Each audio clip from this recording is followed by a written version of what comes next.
नाज़रीन, प्रोग्राम गुफ्तगू के साथ मैं हूं आपका मेज़बान मुस्तफ़ा कमाल पाशा। हमारा आज का प्रोग्राम रवायत से थोड़ा सा हटके है।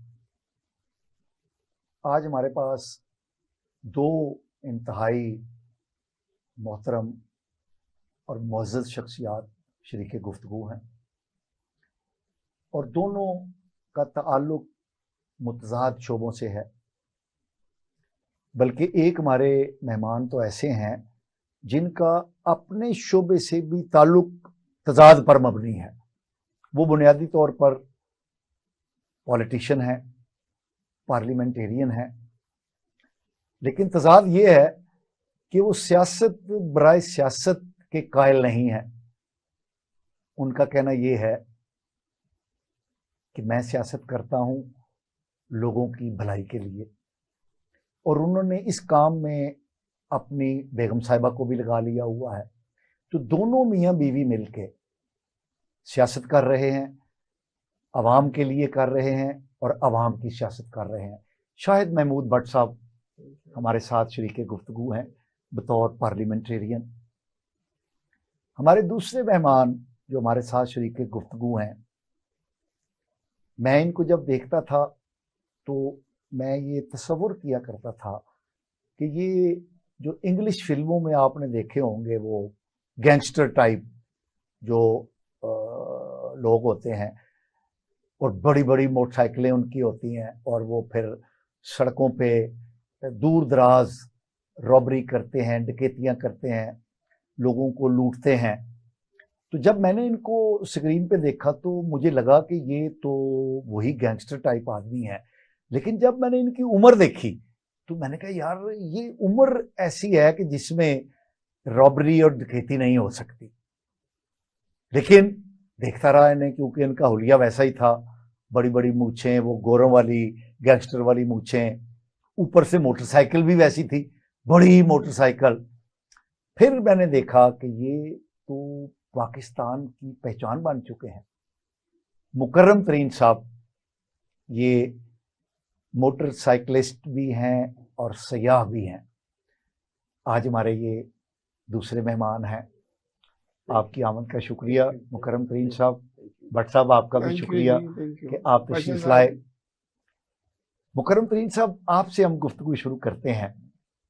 आप बताइए कि आपने ये गेटअप कब, क्यों और कैसे इख्तियार किया, और फिर आप सियाहत में कैसे आए, क्योंकि आप अब सियाहत के हवाले से पाकिस्तान की पहचान बन चुके हैं।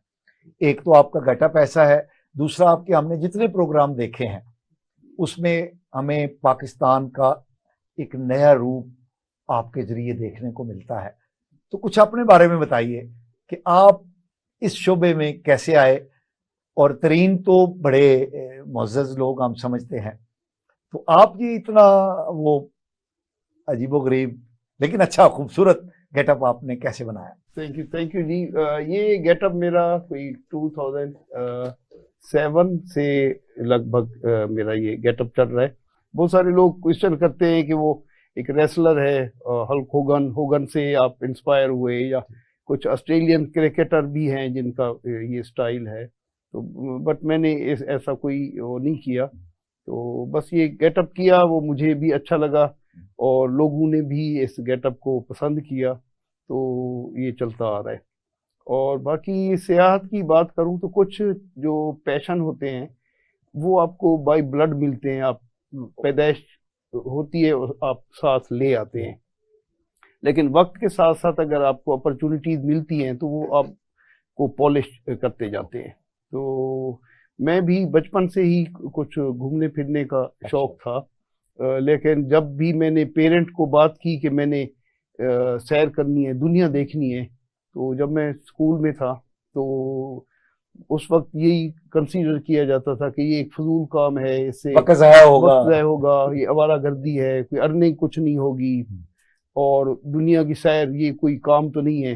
तो आप पढ़ाई करें और अच्छी पढ़ाई करें, जैसे पैसे आए घर चले, नॉर्मली यही कंसीडर किया जाता है। तो वो एक सिलसिला चलता रहा। तो जब मैंने ग्रेजुएशन की 87 में, तो तब मैंने अपने पेरेंट को कहा कि अब ग्रेजुएशन इजाज़त दे मुझे। तो वो मुझे हर एग्जाम के बाद कहते थे कि अब नेक्स्ट जी नेक्स्ट, तो वो नेक्स्ट अब ख़त्म हो गई। तो मैंने जब अपने अब्बू को कहा कि अब मुझे साइकिल लेकर दें, अच्छा। तो बाइक, मोटर बाइक का उस वक्त नहीं माइंड नहीं, रिवाज नहीं था, माइंड भी नहीं था मेरा था कि साइकिल मैं लूंगा। तो मैंने कहा साइकिल मुझे लेकर दें। तो मैंने अब घूमना फिरना है, सैर करनी है। क्या सैर करनी है जी, मैंने दुनिया देखनी है।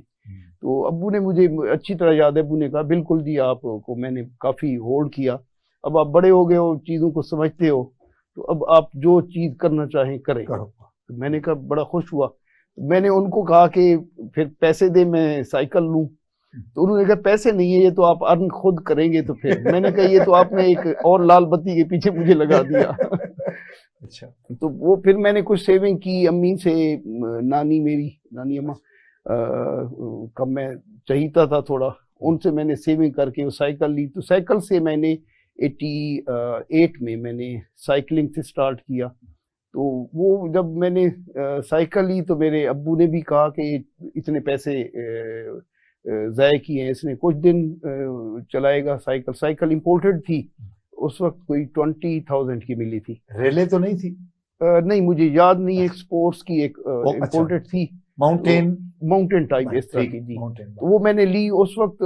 कोई जो पाकिस्तानी साइकिल्स हैं, सोहराब और ये वगैरह, ये कुछ 700-800 की मिलती थी, 1000 तक की।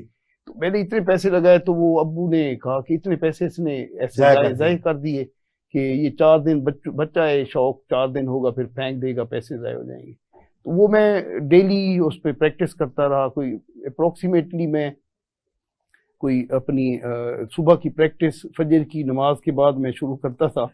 तो वो बढ़ती कोई डेली मैं 100 किलोमीटर साइकिल में डेली करता था। एक दिन में 100 मेरी प्रैक्टिस थी डेली की। तो वो जब अब्बू को पता चला कि ये सुबह वैसे नमाज के लिए कभी नहीं उठा, तो अब ये साइकिलिंग के लिए सुबह सुबह उठता है, और ये अप्रोक्सीमेटली कोई 70 to 100 किलोमीटर मेरी डेली होती थी। तो वो मैं एक्सरसाइज करता रहा। तो वो अब्बू ने देखा कि इसमें कुछ गड़बड़ है बच्चे में, ऐसा नहीं कहता, ये कुछ है। तो उसी दौरान मुझे साइकिलिंग एसोसिएशन, जो साइकिलिंग फेडरेशन है, उनसे भी कॉल्स आई कि आप रेस इवेंट थे कुछ, उसमें आप पार्टिसिपेट करें। तो मैंने कहा नहीं, मुझे रेस का कोई क्रेज नहीं है, मुझे सियाहत, मैंने दुनिया देखनी है। तो उन्होंने मेरे कुछ रेफरेंस रिलेटिव को कह के मुझे इनवाइट किया। तो वो मैं गया, मेरी प्रैक्टिस बहुत अच्छी थी। तो मैंने वो ऐसे ही हिस्सा लिया और विन कर लिया। अच्छा। उसमें मुझे पहली ही रेस में मुझे गोल्ड मेडल मिला। उसके बाद फिर जहाँ रेस होती थी वो मुझे इनवाइट करते थे, जहाँ भी लाहौर हुई है, डीजी खान हुई, मुल्तान हुई, गुजरांवाला हुई, इनवाइट करते थे कि आप आए। वो एक उस पे लग गया। उस पे अर्निंग भी अच्छी खासी थी, अवार्ड थे, पैसे थे, टिकट थी, खाना पीना, स्टे, चीजें मिलना शुरू हो गई। वो मैं फेड अप हो गया। मैंने कहा ये किस उसमें, मेरी तो इंटरेस्ट इसमें नहीं है। फिर मैंने उसको बाय बाय किया। फिर वो इनवाइट करते थे, फिर मुझे फोर्स किया कि आए, इधर आपको पैसे मिलते हैं, सैर सियाहत में क्या मिलना है। मैंने कहा नहीं, मेरी जो है ना ख्वाहिश उधर, पैशन मेरा ये है कि दुनिया देखूंगा। तो वो मैं फिर कोई 1.5 साल साइकिल पे मैंने पाकिस्तान थोड़ा देखा। तो इस तरह आपकी पाकिस्तान की सियाहत का मेरा आगाज हुआ। हम आएंगे आपकी तरफ से। भट्ट साहब, आप पार्लियामेंटेरियन हैं, सियासतदान हैं। सियासतदानों के बारे में बहुत ज़्यादा अच्छी राय नहीं रखी जाती। वैसे तो सारे सियासतदान यही कहते हैं कि मुल्क व कौम की खातिर मैं सियासत में आया हूँ। तो आप तो अपनी बेगम साहिबा को भी ले आए हैं, क्या कहेंगे? थैंक यू भाई साहब। मैं पॉलिटिक्स को, मैंने सच्ची बात है, मैं आपको ये बताऊं, मैंने कभी किसी बुरा नहीं कहा। पॉलिटिक्स का मतलब हमारा पता क्या है, जो लोगों को ज्यादा नहीं पता। पॉलिटिक्स का मतलब ये होता है कि आप एक तो गवर्नमेंट की हेल्प कर रहे होते हो, और दूसरा उस अवाम की भलाई कर रहे होते हो जिनकी पहुंच आपके इदारों तक नहीं होती। अच्छा। When I came in politics में 90 में पहला इलेक्शन जीता था। अच्छा। अल्हम्दुलिल्लाह मुझे भी यानी लोग कहते थे यार ये अभी स्टूडेंट्स लाइफ से आया है प्रैक्टिकल लाइफ में, तो क्या ये हमें डिलीवर करेगा। तो फिर मैंने दिन रात अपने इलाके की खिदमत की, लोगों ने मुझे मेरी एफर्ट्स को पसंद किया और प्रैक्टिकली फिर मैंने जब MPA भी मुंतखब हुआ 97 में मैं आ गया, तो मैंने वो जो पुरानी एक रीत है ना जिससे आप कहते हैं जी पॉलिटिशियंस आर डर्टी पॉलिटिशियन, जी लूट गए जी वो हो गए, तो मैंने अपना एक रोल मॉडल बन के दिखाया उनको। First of all I have donated my land, मैंने अपनी जमीन गवर्नमेंट को दी और वहां मैंने बच्चियों के दायरे बनवाए और वहां आज अल्हम्दुलिल्लाह 2000 बच्चियां तालीम हासिल कर रही हैं। ये प्रैक्टिकली जब तक मैं खुद ये एग्जाम्पल नहीं बनेंगे, खुद नहीं बनेंगे, लोग फॉलो करते हैं आपको। अगर आप अच्छे हैं तो आपकी वाम भी अच्छी हो जाएगी। इसी तरह फिर अल्लाह मेरी वाइफ ने मुझे बड़ा शुरू में कि हम बच्चों को टाइम नहीं देते, ये नहीं करते, लेकिन ultimately she came also in politics मेरे साथ। उसने भी she was also MPA, she deserve, उसने एज एडवाइजर पार्लियामेंट्री सेक्रेटरी भी काम किया। तो वो भी आप ही की तरह सोच रखती हैं। बिल्कुल सर, दोनों हमारा सर जो ऑब्जेक्टिव था दोनों का। अब देखियो देहातों में मेरा हल्का सारा देहाती है, पसमानदा हल्का होता है। ठीक है। खवातीन जो होती है ना उनकी आप देखें मोर देन 50% पॉपुलेशन है। ठीक। खवातीन अपने मसाइल हमें मेल्स को नहीं बता सकते, मुश्किल होता है जितना वो झिझक होती है, कम्युनिकेशन, सो उनकी हिडन प्रॉब्लम्स होती है, फैमिलीज मैटर्स होते हैं।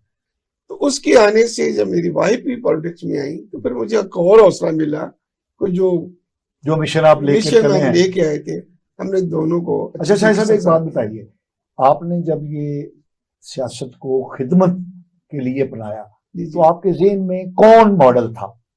होता है ना कि बंदा किससे मुतासिर हुआ है। मैं यकीन जानिए मैं तो मैं आई स्पेंड 13 years, मैंने 13 साल अपने गांव में मैंने गुजारे। अच्छा, पॉलिटिक्स में आने के बाद ना, यानी पॉलिटिक्स में मैं पहले की बात कर, उसके बाद में बता रहा हूँ। ओके। अब मैंने वहां मिडिल तक तालीम हासिल की, उसके बाद मैंने गुजरांवाला में तालीम हासिल की, फिर फैसलाबाद चला गया यूनिवर्सिटी से, I did my masters in agriculture. ठीक है, जब मैं पॉलिटिक्स में आया था ना जी, मेरे ज़हन में ये था कि रोल मॉडल अब कौन है। मेरे लिए रोल मॉडल एक ही थे, ऑनेस्टली बताऊं, वो मेरे लिए कायदे आज़म मोहम्मद अली जिन्ना साहब। यार एक ऐसे पॉलिटिशियन है जिन्होंने इतनी बड़ी जंग लड़ी और हमें एक आजाद मुल्क लेके भी दे दिया, और एक ऐसा पॉलिटिशियन है जो एक दिन भी जेल नहीं गया। और शायद साहब सबसे बड़ी बात ये है, और मेरी भी हिस्ट्री सर ये है कि मैं हर उस मुश्किल वक्त का साथी हूँ। मैंने बड़े बड़े क्राइसिस से मैं गुजरा हूँ। जब भी हमारी 12 अक्टूबर 99 को भी जब हमारी हुकूमत खत्म हुई, मुशर्रफ की आमरीत आई, तो that was a difficult time. मैं उस वक्त भी यानी कि पूरे पाकिस्तान में मोहतरमा बेगम कुलसूम नवाज शरीफ साहबा के साथ चारों सूबों में उनके साथ रहा, और मुझे एक दिन भी उन्होंने मुझे जेल अंदर नहीं जाने दिया। मेरे साथ यकीन जानिए, ये भी मैं कहता मेरे ऊपर अल्लाह की मेहरबानी है, या मेरा रोल मॉडल कायद आज़म थे और मोहतरमा बेगम कुलसूम नवाज शहबा की मेरे ऊपर बड़ी मेहरबानी थी कि जब भी मैंने गिरफ्तारी देने की बात करनी, उन्होंने कहना नहीं शायद घर में कौन रहेगा, तो you are my family member, आप इधर नहीं। सर बात ये होती है जेलें से हम डरते नहीं है कि जेल क्यों, जेल भी जाना अगर पॉलिटिकल काज के लिए आप जा रहे हैं तो फिर आप बड़ा कुछ लर्न करते हैं, लीडर बनते हैं। अगर आप करप्शन में जाते हैं, अगर आप किसी गलत काम में जेल जाते हैं तो फिर निदामत मिलती है। अगर आप पब्लिक के लिए जेल में जाते हैं तो फिर हमें इनकरेजमेंट होती है, वी फील ऑनर कि हम यार उस मुआशरे के लिए हम गए हैं, उन लोगों के लिए गए हैं जिनकी हमने नुमाइंदगी की। आप देखें हमारे जो लीडर्स हैं जो इस वक्त यानी जेलों में गए हैं, तो मैं ऑनेस्टली कहता हूँ उनका जो कद है अवाम में वो बहुत बड़ा है कि भाई उन्होंने नेशनल काज के लिए कुर्बानियां दी हैं। 1 साल नहीं 2-2 साल वो जेलों में रहे। तो जेल जाना कोई बुरी बात नहीं है, लेकिन मकसद आपका हो कि अगर आप नेशनल काज के लिए गए हैं, अवाम के लिए गए हैं, इस मुल्क के लिए गए हैं, तो फिर मैं ये कहता हूँ पॉलिटिक्स एक बात है। एक बात बताइए, आपके इलाके के बहुत सारे लोग कल परसों यस्टरडे वो जो यूनान में जी जहाज हुआ है, बहुत बड़ा सान्या है और ये पहली बार नहीं हुआ, इससे पहले भी होते रहे हैं। आपने क्या किया अब तक? देखिए बहुत भाई बड़ी साहब, बात ये है। पहली बात तो ये, मुझे सच्ची बात है, बड़ा दुख है। मैं आई वॉज देयर, मैं खुद, ये नहीं कि जब ये मुझे खबर मिली, मेरे हल्के के सबसे ज्यादा बच्चे जो होते जी हैं मैं ना, वही लगे कह हुए। रहा हूँ। क्योंकि मेरा देहाती हल्के है, देहाती हल्के में असल प्रॉब्लम हमें ये होता है सर, कि एक तो बच्चे जब पढ़ते हैं ना थोड़ा सा जी, तो वो काम नहीं करते पाकिस्तान में रह के, बहू उनके बनना अंदर चाहते हैं। अफसर बनना चाहते हैं। अब जिम्मेदार लोगों के बच्चे होते हैं, वो कहते हैं जी हमसे खेती बाड़ी नहीं होती, हमसे लाइफ स्टॉक नहीं पड़ा, मुश्किल का, हम जल्दी जल्दी अमीर बन जाए। वो अपने पेरेंट्स को तंग करते हैं। और ये इलीगल तरीका जो होता है, वो जो माफिया है स्मगलिंग का, या जो माफिया है, ये एजेंट जो है, वो इन लोगों को ट्रैप करते हैं, धोखा देते हैं, फ्रेब देते हैं, उनको नई नई अट्रैक्शन दिखाते हैं कि जनाब आपको यूनान भेजेंगे, इटली भेजेंगे, वहां तो दरख्तों पर पैसे पड़े हुए हैं और आपने घर भेजने।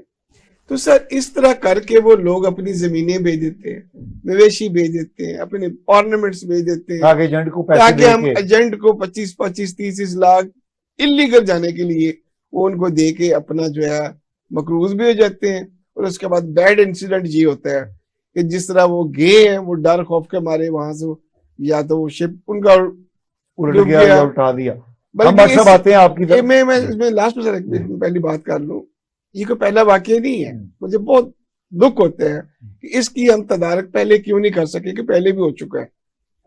तो मैं यही कहना चाहता हूँ सर, एक तो लेजिस्लेशन इसके लिए सख्त हमें करनी पड़ेगी।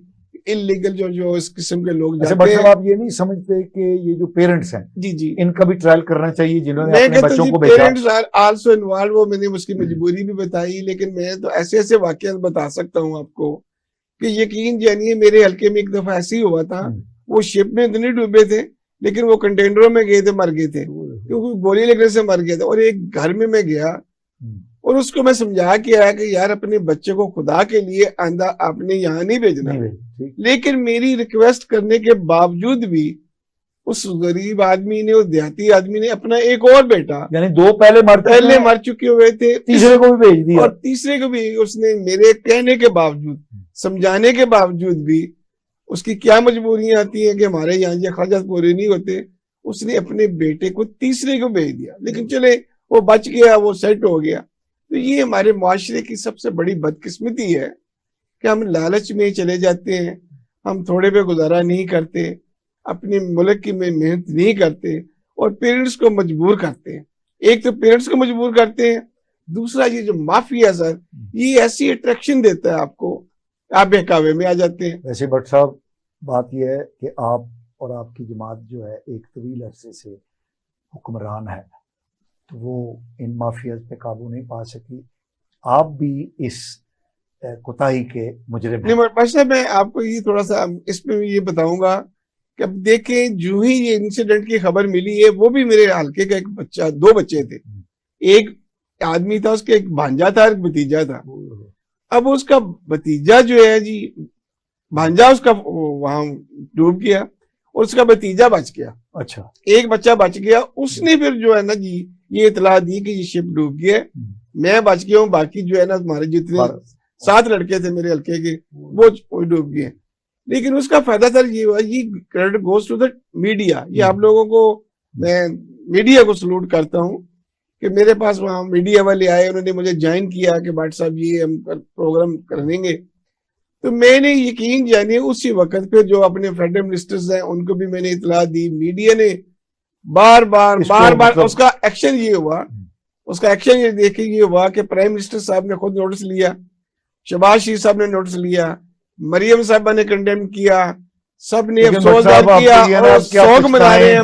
लेकिन ये बात जरूर है सर, लेकिन इसका ये फायदा हो गया कि अब कम से कम FIA और जो हमारे एक्टिव हो गए और उनको पकड़ना शुरू कर दिया। इन फ्यूचर जो है ना ये नहीं हो सकता, इन फ्यूचर हमारी गुफ्तगू अपने मेहमानों से जारी रहेगी।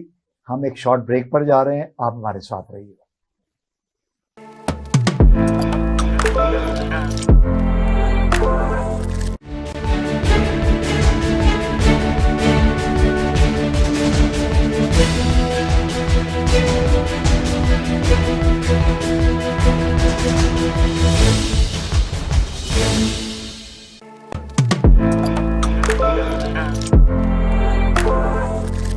नाजरीन वेलकम बैक।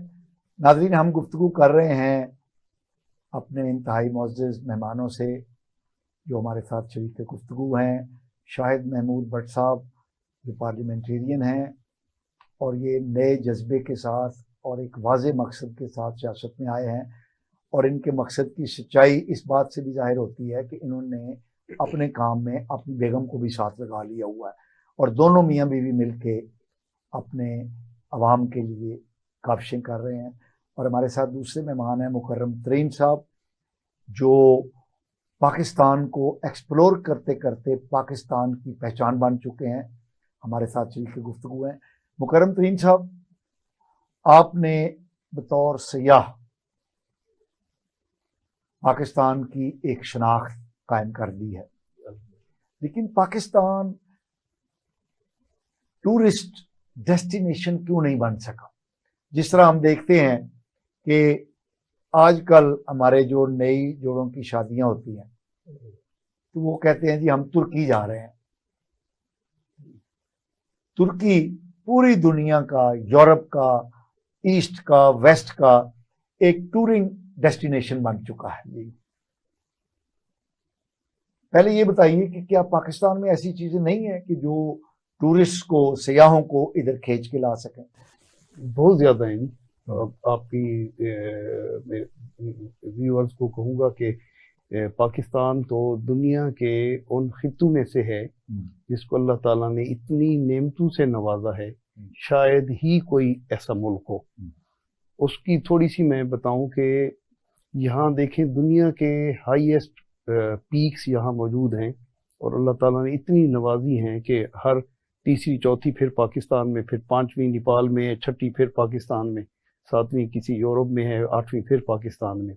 उसके अलावा यहाँ का कल्चर देखें, यहाँ की हेरिटेज देखें, दुनिया की बेस्ट फ्रूट देखें, एप्पल देखें, मैंगो देखें, दुनिया का बनाना देखें, चेरी देखें, सिट्रस दुनिया का सिट्रस देखें जी, best fruit, best civilisation, lakes यहाँ हैं, वाटरफॉल्स यहाँ हैं, डेजर्ट यहाँ हैं, बीचेस यहाँ हैं, एंशिएंट सिविलाइजेशन यहाँ है, लोग हैं, फूड है, कल्चर, सब कुछ है जो एक टूरिस्ट को चाहिए। तो पाकिस्तान एक ऐसा मुल्क है कि जहाँ अगर कोई टूरिस्ट कहता है कि मुझे बीचेस चाहिए तो हम उनको सॉरी नहीं कर सकते। जैसे अफगानिस्तान में अब बीच नहीं है, तो अगर कोई कहता है जी मैंने डेजर्ट देखने हैं तो हम नहीं कह सकते आए जी हमारे पास वसी डेजर्ट है। कोई आर्कियोलॉजी लवर है तो हमारे पास इतनी आसार कदीमा भरी पड़ी है। कोई फूड लवर है तो बेहतरीन। तो फिर टूरिस्ट क्यों नहीं इधर अट्रैक्ट होते? अच्छा, उसमें दो तीन चीजें मैं फील करता हूँ बीइंग अ टूरिस्ट। उसमें कुछ चीजें ये हैं कि गवर्नमेंट की प्रायोरिटीज टूरिज्म नहीं रही। भट्ट साहब मैं बताऊंगा जी इसका, मैं ये कर ले फिर मैं। गवर्नमेंट की प्रायोरिटी टूरिज्म नहीं रही। टूरिज्म से गवर्नमेंट सोचती है कि हम अर्न करें, जबकि दीगर ममालिक टूरिज्म पे खुद लगाते हैं, उसका सेकंड रिटर्न जो आता है वो गवर्नमेंट को आ रहा होता है। पहले लगाते हैं, पहले लगाते हैं। अदरवर्ल्ड कैसे आ रहा होता है गवर्नमेंट को? वो अब थाईलैंड में गया, वहां की एयरलाइन, लोकल जो डोमेस्टिक एयरलाइन है वो इतनी प्रॉफिट में चल रही है। अब वो एयरपोर्ट के ऊपर आपको जो टूर गाइड हैं, टूरिज्म इंफॉर्मेशन सेंटर्स कायम हैं, अब टूरिस्ट उतरेगा उसको सारी चीज फैसिलिटेट करेंगे। पाकिस्तान में जो फेडरल टूरिज्म है वो उसको इन्होंने तकरीबन खत्म किया हुआ है गवर्नमेंट ने कि फेडरल टूरिज्म, मुल्क की पहचान फेडरल होता है। उनको प्रोविंस में आ गया, जब वो तरमीम आई उसमें डिवाइड हो गया। पहले आ गया, ठीक है, वो अब प्रोविंस में आ गया। प्रोविंस को भी इन्होंने बजट कम करके, गवर्नमेंट ने, जो भी गवर्नमेंट आई उन्होंने बजट कम करके इदारे को कहा कि आप अपने जो आपके सोर्सेज हैं आप उससे कमाएं, उससे कमाएं और खुद ही लगाओ, खुद ही कमाओ और कमा के हमें भी दें। बिल्कुल जी। नजायज तरफदारी नहीं कर रही, सच बताना है। मैं बताऊं, उन्होंने जो कहा है कि आपकी तवज्जो नहीं है। सर नहीं, मैं तरीन साहब की बातें बहुत अच्छी हैं और बड़ी उन्होंने ठीक बातें की हैं कि पाकिस्तान को जो हुस्न और जो पाकिस्तान में अल्लाह ने चीज, सब मौसम और सब चीजें दी है, शायद किसी मुल्क में इतनी सैनिटी कटी नहीं है, हर चीज आपको एक जगह मिल सकती है। इश्यू सर ये है। और दूसरा ये कह रहे टूरिज्म के ऊपर मियां नवाज शरीफ साहब तो आपको पता है खुद बड़े टूरिस्ट हैं और वो बड़े लवर हैं, पहाड़ी नॉर्दर्न एरिया के वो बड़े शौकीन हैं। उन्होंने ही ये सारा डेवलप किया। मरीज देखे कभी जाने का रास्ता क्या होता था, एक्सप्रेस अब ये सारी चीजें जो उन्होंने बना दी हुई है, ये मेरी बात है। मैं जो कह रहा हूँ, उन्होंने रिजॉर्ट्स बनवाए, उन्होंने टूरिस्ट, मैंने हमारे टीडीसी पे के होटल्स देखे बड़े बड़े अच्छे बनवाए, क्योंकि मियां नवाज शरीफ साहब को बड़ा शौक था सियाहत में। और हमारी गवर्नमेंट की प्रायोरिटी भी यही थी कि हम टूरिज्म जो है ना वो डेवलप करें और दुनिया को अट्रैक्ट करें अपने पाकिस्तान की तरफ। बदकिस्मती से साहिर पाशा साहब ये हुआ, हमें खाम खा ऐसी जंगों में इन्वॉल्व कर दिया गया पाकिस्तान को, जिससे पाकिस्तान का हिम्मत जो हमारा खत्म हो गया। टेररिस्ट जो है हमारे कंट्री में आने शुरू हो गए, दहशतगर्दी की फजा इस कदर हो गई कि जो लोग मकामी थे ना वो महफूज नहीं थे, तो जो बाहर से आने वाला टूरिस्ट होता है वो सबसे पहले ये सोचता है मैं सेफ्टी है, मुझे देखे क्या मुझे फूड मिलेगा, क्या मुझे प्रोटेक्शन मिलेगा, मेरी सिक्योरिटी होगी। वो आजाद पंछी होते हैं, वो फ्रीडम के साथ जो है ना मूव करना चाहते हैं। तो बदकिस्मती सर ये कह लीजिए इस मुल्क में जो वार टेररिज्म शुरू हो गई ना, उसकी वजह से हमारा टूरिज्म को बहुत नुकसान पहुंचा। बाकी रही कि गवर्नमेंट की बात, गवर्नमेंट ने जो बातें आपके देखे, गवर्नमेंट ने टीडीसीबी की बसें चलाई, आपको देखा होगा। अब जो एक बात मैं खुद कहता हूँ और होनी भी चाहिए, टूरिज्म को प्रमोट करने के लिए एक तो फैसिलिटी उनके लिए अब बड़े बड़े अच्छे होटल बन गए हैं सर, अब बहुत बड़े बड़े 5 स्टार होटल बन गए हमारे नॉर्दर्न एरियाज में। लेकिन फिर भी मैं कहता हूं कि पाकिस्तान में जो ही कोई हमारा टूरिस्ट आता है, एक तो बार बार हमारे जो बैठे होते हैं ना सफारतकार, जिस कंट्री में बैठे होते हैं वो पाकिस्तान को प्रमोट करें, ब्रोशर लिटरेचर वहां भी जो लोगों को दीजिए। इसी तरह हमारी जितनी भी यहाँ पब्लिक प्लेसेस हैं जहाँ पैसेंजर्स आते हैं, रेलवे स्टेशन है, एयरपोर्ट्स हैं, जो भी वहां जो ही पैसेंजर कोई भी आता है सबसे पहले उसको पाकिस्तान का डिटेल दे, ताकि वो होटल में जाए, वो पढ़े यार ये चीजें हैं, मैं यहाँ आया हूं तो ये मैं उसको करूं।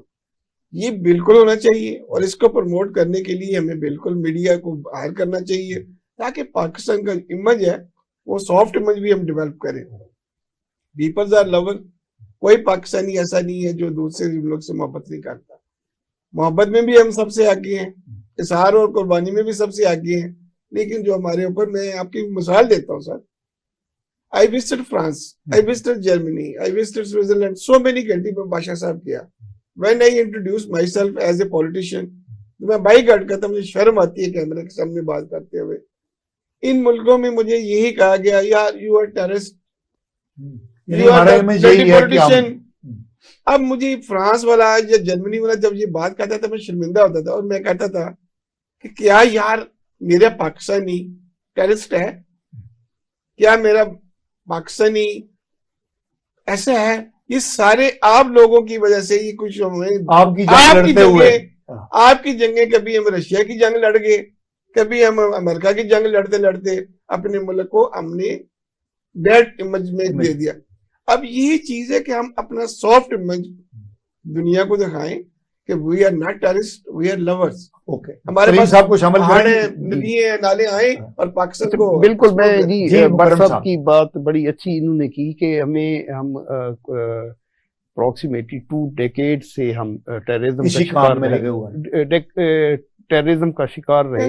अच्छा, उसमें टेररिज्म में हमने गवर्नमेंट के साथ बहुत सारी इवेंट किए, बड़े बड़े इवेंट किए, नेशनल लेवल पे किए।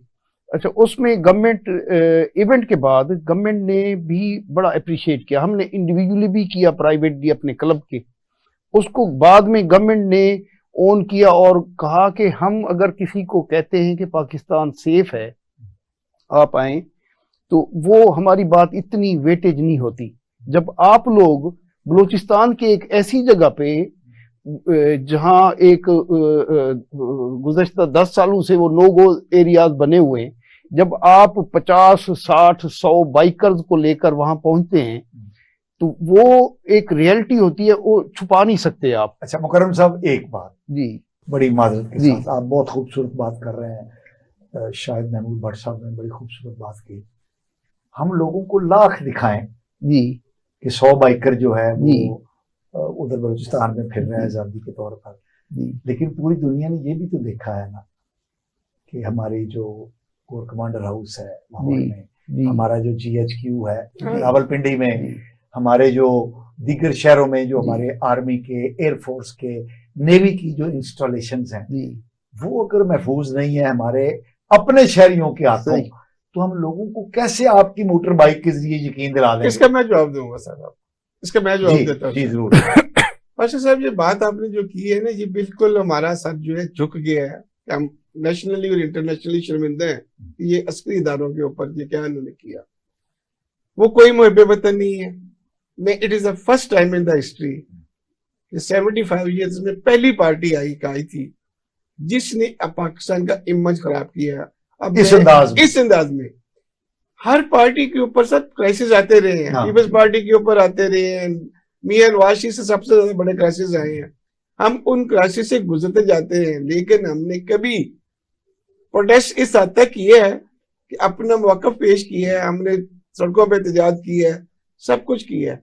अच्छा, लेकिन आज तक हमने अस्करी इदारों के ऊपर अटैक नहीं किया था। अच्छा, वैसे ये एक एजेंडा था किसी, मैं आपको क्लियर बता दूं, ये वाज द प्री प्लान्ड, ये प्रोटेस्ट नहीं था। ये एक एजेंडा है, जिस एजेंडे के तहत ये काम हुआ है, और वो उन लोगों के, उन लोगों से कनेक्टेड है, वो जो माफिया जो दुनिया में नहीं देखना चाहती पाकिस्तान को एक पाकिस्तान। सर देखिए, पाकिस्तान की जो पोजीशन है वो पूरी दुनिया मान गई है कि ये एक वाहिद कंट्री है जिसके बगैर अब जो है ना चल नहीं सकते। अच्छा भट्ट साहब, हम आगे बढ़ते हैं।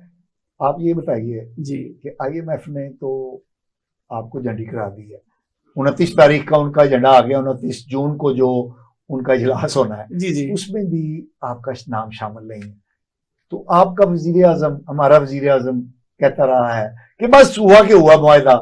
हमारे मशहूर मारूफ डार साहब वो भी यही कहते रहे कि बस मुआहदा हो जाना है, लेकिन महीने के आखिर का जो इजलास है उसमें भी आपका नाम नहीं है।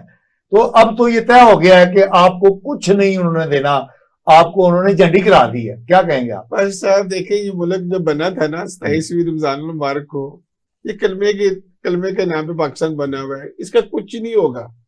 अब मुझे ये, मैं तो बल्कि खुश हो रहा हूँ कि साग डार साहब ने और मियां नवाज शरीफ साहब के बाद शहबाज शरीफ साहब ने, जो इस वक्त वजीर आजम है, उन्होंने अपने ब्रेन से PDM के भी 11-12 जमातों को अपने साथ कंसेंसस में शामिल किया, और ये पहला बजट जो हम IMF के बगैर देख रहे हैं और हमने पेश कर दिया। अब आप कहते हैं जी पैसे कहाँ से आएंगे, आपके पास इतने सोर्सेज नहीं है, आपका बजट अभी जो है डेफिशिएंट है वो कहाँ से पूरा करेंगे। तो फिर मैं ये ऑनेस्टली कहता हूँ, मैं कहता हूँ ये हमारे लिए एक बहुत अच्छा मैसेज आ गया है कि जो पूरी दुनिया में कह रही थी ना जी कि ये पाकिस्तान डिफॉल्ट हो गया, पाकिस्तान डिफॉल्ट हो जाएगा, ये हो जाएगा। शहबाज शरीफ साहब ने PDM को साथ बना के साबित कर दिया कि पाकिस्तान अब डिफॉल्ट नहीं हुआ, IMF के बगैर हमने बजट दिया है, और अब हमारे जो नेबर कंट्री, हमारे दोस्त है ना, वो हमें इस डेफिसिट से निकालेंगे, रोल बैक भी करेंगे, और हम इस बजट को अल्हम्दुलिल्लाह प्रैक्टिकली साबित करेंगे कि जो बजट पेश हुआ है वो पाकिस्तान का बेस्ट बजट है IMF के बगैर। और IMF में आपको यकीन से दिलाता हूँ पाशा साहब, IMF आपके पीछे पीछे आएगा, ले लो। तो जनाब पाकिस्तान को हमने नजरअंदाज नहीं करना, आप हमसे ले। अच्छा जब आपको, अब देखिए इसका फायदा क्या हो गया। ये स्ट्रेटेजी बड़ी अच्छी बनाई शहबाज शरीफ साहब ने।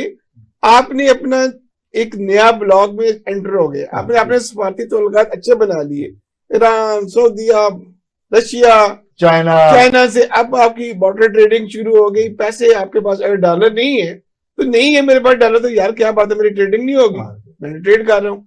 सो इसका फायदा हमें ये होगा, कौम को भी ये फायदा होगा, कौम के अंदर खुद इंसानी पैदा होगी कि हमने अपनी इस मुल्क की पैदावार को बढ़ाना है। भट्ट साहब आपकी बात की मैं ना, आपने बड़ी खूबसूरत बातें कही हैं। इस हुकूमत ने कुछ और किया हो ना किया हो, ये इनका कारनामा है शहबाज शरीफ साहब की क़यादत में जो गवर्नमेंट चल रही है, कि इन्होंने मुल्क को डिफॉल्ट होने से बचा लिया है, लेकिन उसके साथ साथ अवाम का कचूमर भी निकाल दिया है महंगाई की वजह से। ये भी एक हकीकत है। और दूसरी एक बात मैं थोड़ी सी इस्लाह आपकी करना चाहता हूँ जी, कि PDM जो है, PDM का बनाना ये कारनामा है मौलाना फजलुर रहमान साहब का। हमें उनको भी क्रेडिट देना चाहिए। नो डाउट सर, ठीक वो है। तो हमारे पार्ट मुकर्रम साहब, भट्ट साहब ने तो बातें कर ली कि भाई ये इनकी हुकूमत करती रही है टूरिज्म को फरोग देने के लिए, लेकिन ये जो दहशतगर्दी की जंग है उसकी वजह से हमारा इमेज जो है वो खराब हुआ। आप एक वेटरन टूरिस्ट के तौर पे, ज़ाहिर है आप एक एम्बेसडर हैं टूरिज्म के पाकिस्तान में, पाकिस्तान का जो एक सॉफ्ट इमेज है उसके आप नकीब हैं। आप क्या समझते हैं कि किस तरह हम पाकिस्तान के इस इमेज को टूरिज्म के जरिए बेहतर बना सकते हैं? जी, टूरिज्म मैं बिलीव करता हूँ कि पाकिस्तान में सब कुछ ख़त्म कर दिया जाए, ज़राअत को, इंडस्ट्री को ख़त्म कर दिया जाए।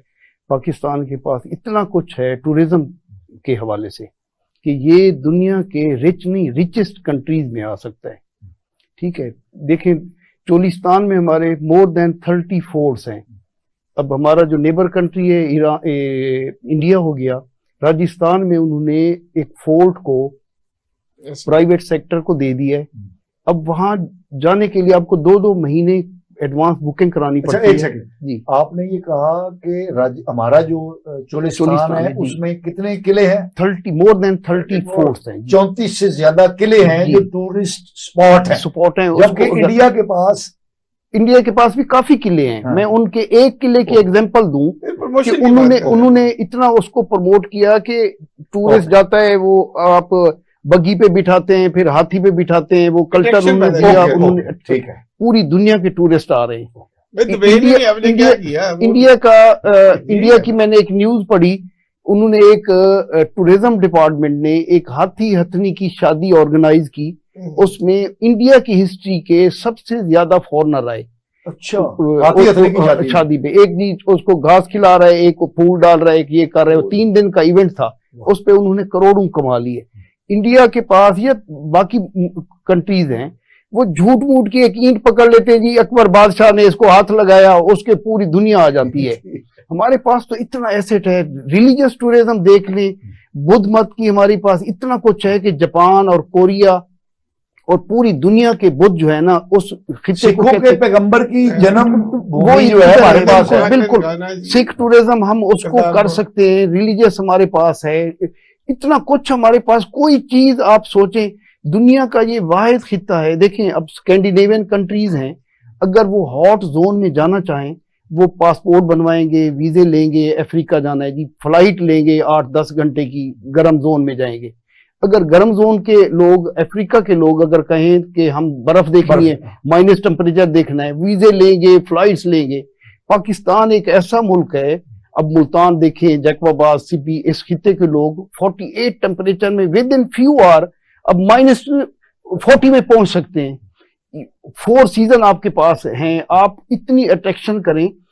अट्रैक्शन आप लोगों को, हमारे पास सब कुछ है, दिखाने की जरूरत है, वो नहीं दिखाया जा रहा, मार्केटिंग करने की जरूरत है। बिल्कुल, वो नहीं हो रहा, वो प्रॉपर नहीं हो प्रोफेशनलिज्म होना रहा। जैसे भट्ट साहब ने कहा कि प्रीवियस गवर्नमेंट में बड़ा काम हुआ, मैं तो पूरे पाकिस्तान को अपना घर समझता हूं, बल्कि न सिर्फ पाकिस्तान को। ये सरहदें तो इंसान की बनाई हुई है, ये पूरा प्लेनेट अर्थ हमारा है। ठीक है, मैं तो पूरे इस अल्लाह ताला ने इस जमीन को बनाया, ये सारी जमीन ही हमारी है। न सिर्फ पाकिस्तान है, न सिर्फ सूबा है पंजाब है, बलूचिस्तान में बिल्कुल काम नहीं हुआ। सिंध में देखें, रिलीजियस टूरिज्म देखें, उनकी सकाफत देखें, सिंध की उनके श्राइन्स देखें, इतने हैं कि हम हमें अल्लाह ताला ने हर लिहाज से नवाजा है। जरूरत इस बात की है कि हम अपने ये जो रिसोर्सेज हैं, हाँ, इनको एक्सप्लॉइट करें, दुनिया को दिखा नहीं पाए करें। नाजरीन, आपने मुकर्रम तरीन साहब की गुफ्तगू सुनी, आपने शाहिद महमूद भट्ट साहब की गुफ्तगू सुनी। मेरा ये सोच है मेरी कि इन्होंने from the core of heart बात की है, लेकिन ये सारी बातचीत हम आपके लिए अरेंज करते हैं। फैसला आपने करना है कि आपको हमारे मेहमानों की गुफ्तगू कैसे लगी। हम आपके फीडबैक के मुंतज़िर रहेंगे। अगले प्रोग्राम तक के लिए अपने मेज़बान मुस्तफ़ा कमाल पाशा को इजाज़त दीजिए। अल्लाह ने के बाद।